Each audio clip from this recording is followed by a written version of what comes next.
The Fenix lineup represents Garmin's flagship sports watch offering. A rugged, highly capable watch jam-packed with all the highest end features and hardware that Garmin has to offer. A sports watch that can be a trusted tool for every type of athlete, from casual gym goers to actual astronauts. Hi, I'm Dave, and this is Dave Does Fitness. I'm a former fitness professional and gym owner with over a decade experience in the fitness industry, and I've competed in everything from powerlifting to ultra marathons.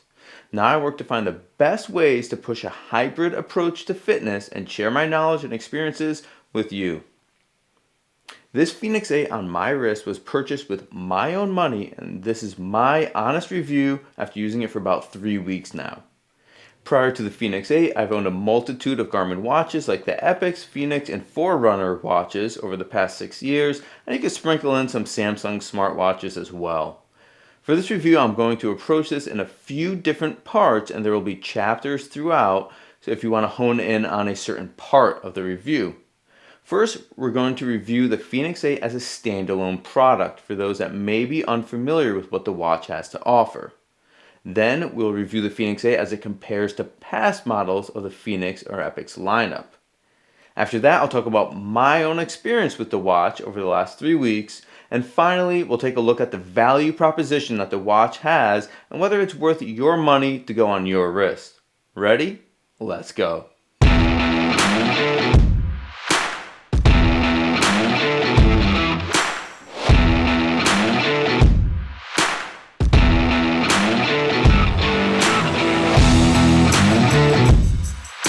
So let's start with the physical overview of the watch because there are a variety of offerings here. The Fenix 8 comes in 3 different sizes, the 43, 47, and 51 millimeter sizes. The standard display type for the Fenix 8 has changed to be an OLED display. This was previously available on the Epix model, which was a Fenix in everything but name and display type. Since the Fenix now features both display types, the Epix brand has been discontinued by Garmin in favor of the more established Fenix brand. OLED, or Organic Light Emitting Diode, is a display type that lights individual pixels, and while it can provide bright and vibrant colors, the battery drain is quite a bit higher from the previously used memory in pixel, or MIP, style of watch that has previously been offered on the Fenix lineup. Now, if battery life is your game and you like the more traditional display type, the 47 and 51 millimeter sizes of the Fenix offer the traditional MIP display alongside an improved solar charging capability. The benefits of that model is the true always-on display as well as a much increased battery life. However, the drawbacks are the decreased brightness, saturation, and pixel density of the display. I have a 47mm OLED model, so we'll be mainly referring to that model throughout this review. Now let's take a look at the physical properties of the watch. The 47mm size is considered the standard size and has a lug-to-lug distance of 54.1 millimeters, a lateral distance of 50.6 millimeters, the circumference of the face comes in at 47.2 millimeters, and the height of 15.4 millimeters, or 13.8 if you don't count the sensor. The weight of the body comes in at 52.3 grams. With the official band attached, it weighs in at 73.7 grams. The display of the Fenix 8 measures at 1.4 inches with 454 by 454 pixels. You're able to control your Fenix 8 with both traditional button inputs as well as touchscreen inputs. Speaking of buttons, the buttons have been changed from previous generations in that the body has become completely sealed for the purposes of getting a dive rating, which is new to the Fenix lineup this year, so the feeling of the button press is now a haptic feedback instead of the previous mechanical click. I personally don't mind the change much, although it is a very noticeable difference. For health and fitness tracking, this watch is absolutely jam-packed with sensors. You of course have a GPS, and this watch features a multi-band GPS, which means in the default SatIQ mode, your watch can intelligently select multiple satellite systems when needed to have the strongest and most accurate GPS signal, even in challenging environments. And in areas with a strong connection, it will use a single satellite connection to preserve battery life. You're also going to get an absolute ton of health tracking sensors such as heart rate, blood oxygen levels, thermometer, respiration rate, ECG app in approved countries, and lots of metrics that they build off of those sensors, such as stress levels, body battery, sleep tracking, VO2 max, endurance score, hill score. There's also other physical sensors such as a barometric altimeter, compass, gyroscope, accelerometer, ambient light sensor, and depth sensor. It's pretty amazing that all that is packed into this tiny form factor hanging out on your wrist. On the right side of the watch, you will find the sensor guard, which is new this generation as well and protects the microphone, which is a new feature of the Fenix 8, as well as the barometric altimeter is in there. The microphone enables phone calls as well as voice commands, access to your phone's voice assistant, and the ability to record GPS tagged voice notes. The bottom of the watch has openings for the speaker, which is another new hardware feature of the Fenix 8 line, and allows you to hear phone calls as well as play music or other audio files. The top of the watch has the LEDs for the flashlight feature, which is always useful. I won't go through every feature of the watch, but I will provide a quick overview of basic controls and functionality. When controlling your watch from the watch face, you can swipe or button down into a list of glances, or basically widgets, which can give you a large amount of information from important health metrics all the way to stock prices. You can edit your glances by long pressing on an individual one or scrolling to the bottom and entering the edit mode. That is where you can reorder, add, or delete glances. And you can also get third-party glances in the Connect IQ store if you have specific needs that aren't in the default glances. Now, if you scroll up from the watch face, you will see your phone's notifications by default. Should you want to distance yourself from your phone notifications, you can turn off that option. Notifications can then become a glance should you wish, and that would instead make your upward scroll enter the glance list from the bottom. Speaking of watch faces, if you long press the up button, you can see a list of options for the watch, with watch face being the top one there. This is where you can see the list of faces currently set up on the watch. Should you want to set up additionally installed faces, then go down to the plus symbol and select an additional face. If you want to see how I set up my favorite default faces, you can go ahead and check out this video. And you could also use the Connect IQ app to find some third-party watch faces if the default ones don't tickle your fancy. On the watch face itself, you can long press on complications to enter the glance that is being displayed. To access applications, you hit the top right button and select the application you would like to run. One change in the UI you can see is that activities are kept separate from more general use applications. You can favorite up to 3 sports activities to have them available quicker. And the last part of the overview is going to be probably the most controversial, at least at launch. The MSRP on the Fenix 8 ranges from $9.99 to $11.99 in US dollars. The lower end of the pricing is for the Gorilla Glass and stainless steel option, while the high end of the pricing spectrum is filled by the 51mm titanium version. The standard size model that I have is $10.99. Yeah, these are premium products that carry an extremely premium price.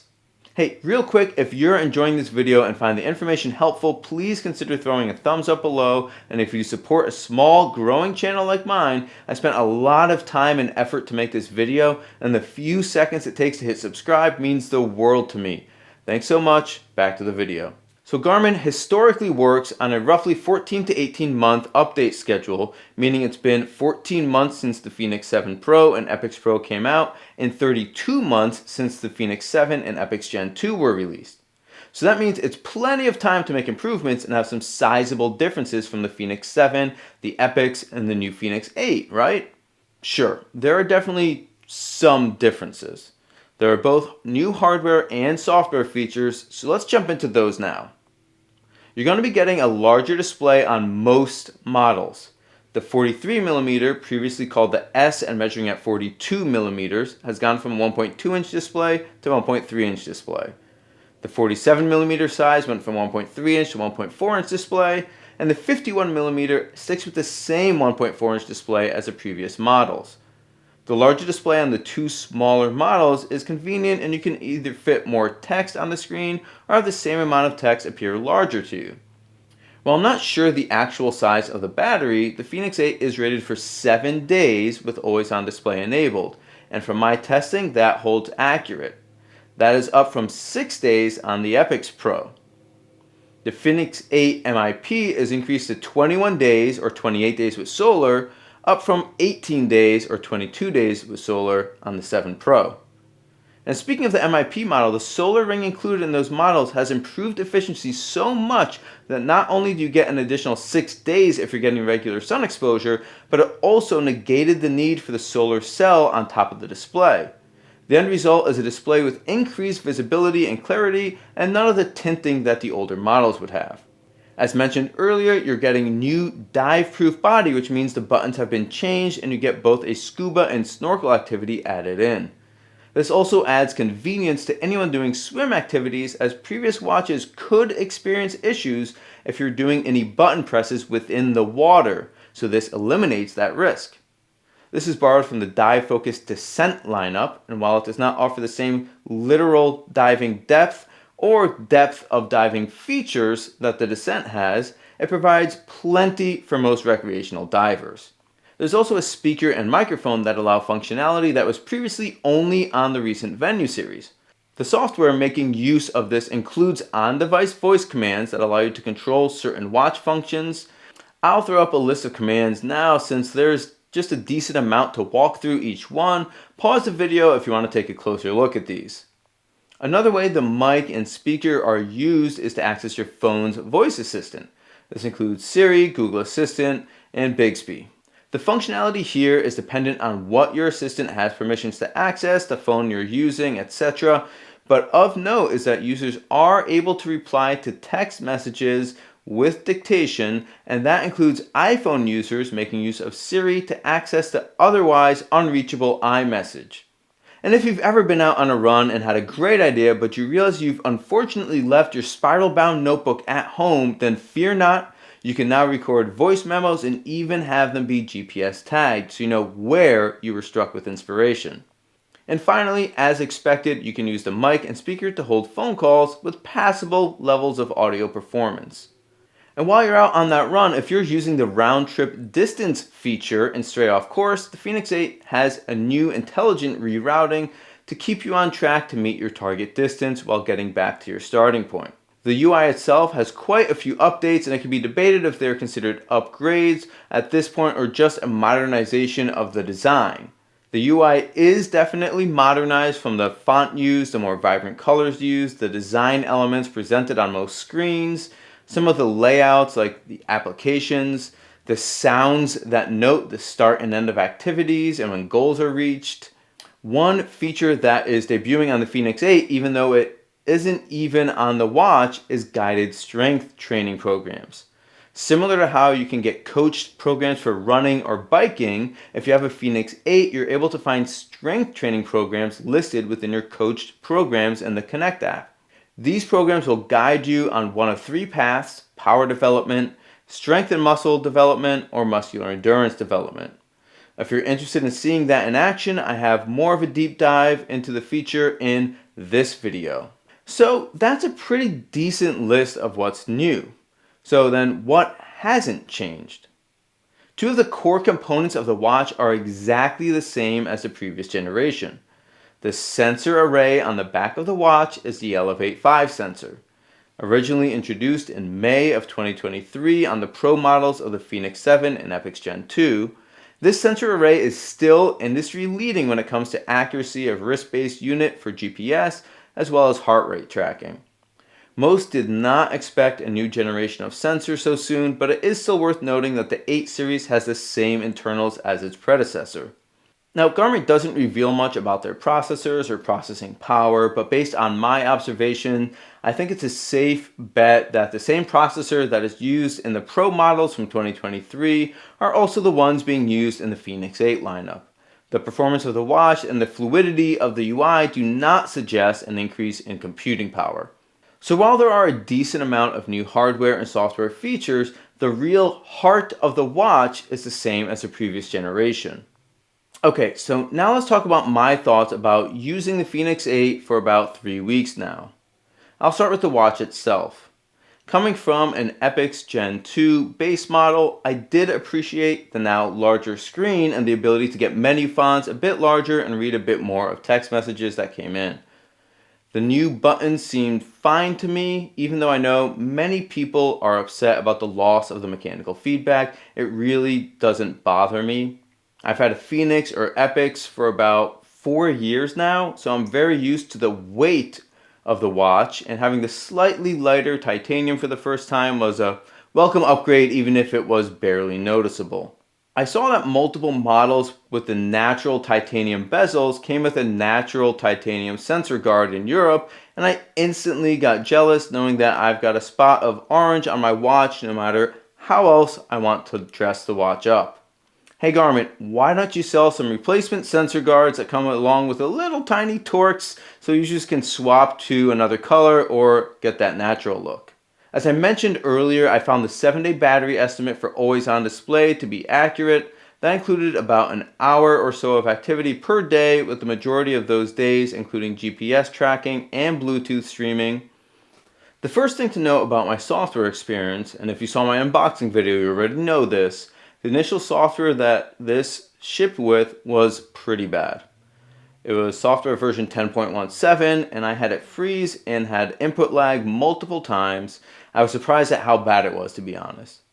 There have been 2 updates since then at the time I'm recording this, one all the way up to version 11.59, and then a very minute single change that bumped it to 11.60. The UI is now much improved. I've not experienced the same input lag or any freezes or crashes, but I will still say that this software just isn't smooth right now. The code base for the UI was apparently completely rewritten for the Fenix 8, Fenix E, and Enduro 3. Theoretically, Garmin will continue to work out the bugs in the software and improve the performance of the UI. Historically, they've supported their product very well, so there's no reason to think the current user experience is going to be the long-term user experience. But for right now, compared to other devices at similar and in many cases much lower price points, the Fenix 8 just does not compare well when it comes to giving a smooth user experience. I've also noticed that the UI seems to be better when it's used with touch controls instead of buttons. The built-in acceleration of swipes seems to make things smoother than the single start-stop movement of button presses. Speaking of being gently nudged into using touch controls, probably the thing I absolutely hate the most about the watch is that the new strength training UI has 2 scroll columns. You get a 100-digit scroll wheel, and then you get a single scroll for 1 through 99. You absolutely need to use touch controls if you need to enter your weights when tracking them now. The fix for this is to disable the touch lock and the strength activities so you can more quickly scroll through the weight wheel, but I do not like this as I typically use buttons during all activities, so I'm not swiping all over with sweaty fingers. Garmin, please give us a scroll for hundreds, tens, and ones. It's an extra second or 2 for people using touch controls to do 3 inputs, but it saves a ton of time for people using button controls for not pushing the button 50 times. The old way was perfect, so I don't care if I sound like an old man fighting change right now. In this case, that's exactly what I am. Now, when I was out on runs, everything worked pretty much as expected. I was easily able to connect my heart rate strap and headphones, but did the majority of my runs without the heart rate strap to pay attention to the consistency and accuracy of the Elevate 5. Now, at this point, it's a proven sensor array, so I won't get into that too much. One thing I did notice, which isn't too surprising since we're assuming we have the same processor as the previous generation, is that you get the same lag when drawing maps and navigation. This is something that has always plagued Garmin watches, and this one is no different. Another issue is that when using navigation, there is currently no beep or vibration when a turn is coming up if you're doing turn-by-turns on runs following a course. This is almost definitely a software bug that will be fixed, but I still thought it was worth mentioning as it is part of my testing experience. Another small improvement is that if you set an activity to resume later, you're able to access other applications, just not other sports activities, whereas before you could only re-enter the paused activity. Outside of activities, I of course absolutely love the flashlight. Coming from an Epix Gen 2, it's my first watch that has an actual LED flashlight. I would always use that screen-based flashlight feature on that Epix, and having an actual light now is a huge upgrade, and it's proven very useful. Okay, now let's talk about whether the Fenix 8 delivers the value for the premium price that Garmin is commanding. Ultimately, a buying decision is a personal decision, but I can at least give you feedback on my time with the watch. The Fenix 8 is still the top dog as a sports watch. There are many watches that offer similar functions, but still no one has quite offered the complete package that Garmin does. The accurate sensors, premium materials, dependable battery life, and plethora of software options create a very compelling offer. And that's not even considering the maturity of the Connect app and the positive experiences that I've had with Garmin customer support. There's so much depth to the functionality of a Fenix 8 that you could customize here. It really is a truly versatile fitness and sports tracking tool. I'm going to start any thoughts on purchases for those looking to upgrade a Garmin to the Fenix 8. By having the same processor and sensor array, the overall hardware package being offered here is more similar than different to last generation's Fenix 7 Pro and Epix Pro lineup. The difference really holds the most value to those of you who engage in scuba diving, and the new dive rating represents a meaningful upgrade. If you have a Pro watch, is it worth an upgrade? In my opinion, it's really not, and that likely holds true even for people with the Fenix 7 or Epix as well. The base Epix, the watch that I have, does have less storage and does not have multi-band GPS, so if you need to store more maps or music, or you often run in challenging terrain, this could be a bit more of an upgrade. If you have an even older watch, then you may look to upgrade if any of the features in recent years create a compelling difference for you. Now, if you have an Apple Watch and are considering a switch into a Garmin, then you need to ask yourself if you still need your watch to act as a mini phone on your wrist, or are you happy with a stripped down smartwatch functionality in exchange for much better battery life and more robust fitness and sports tracking? Finally, if you're buying your first sports watch, then it is worth looking at what I've just said about recent Garmin offerings and likely other models such as Forerunners or the Venue series as well. See what can adequately address your use cases, and oftentimes prior models that are still very viable are marked down, while the newer models, of course, are going to be at the premium price points. As I said earlier, there is more in common with the last generation of watches than what has changed. And one special shout out to the larger folks who can confidently sport a 51mm watch. If you're looking for the majority of the new software features of the Fenix 8, but you couldn't care about the mic, the speaker, or the diving certifications, it is very much worth looking at the Enduro 3 that debuted alongside the Fenix 8 and comes in at $300 less than the Fenix 8 of the same size, and holds other advantages such as lighter weight and extreme battery life. And not to put it all in the context of pricing. In US dollars, we're talking $1,200 after taxes for the standard size titanium model. And compared to the pricing of the past, I think the offering falls short of the MSRP being asked. Garmin watches can sometimes be discounted through health insurance programs in the US, through discount codes, although neither of those are often allowed on new models upon debut. But the full MSRP price doesn't hold for too long after launch, with frequent sales in the holidays throughout the year.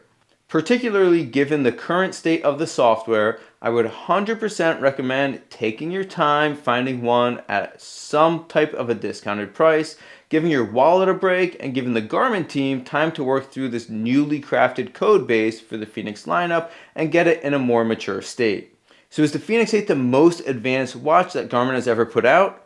Yes, I'd say it is. If you get one, you almost definitely have way more watch than you'd ever need when it comes to tracking your health, fitness, and sporting activities. And you have invested in a piece of technology that should last you for years to come. But do you think the Fenix 8 lives up to the hype and hope that people had leading up to the launch? Do you think that the pricing affects that perception? If you have one on your wrist and have had a different experience or thoughts than I have about the Fenix 8, I'm interested to hear your opinion in the comment section. So, yeah, this has been my experience after around 3 weeks of having the Garmin Fenix 8 on my wrist.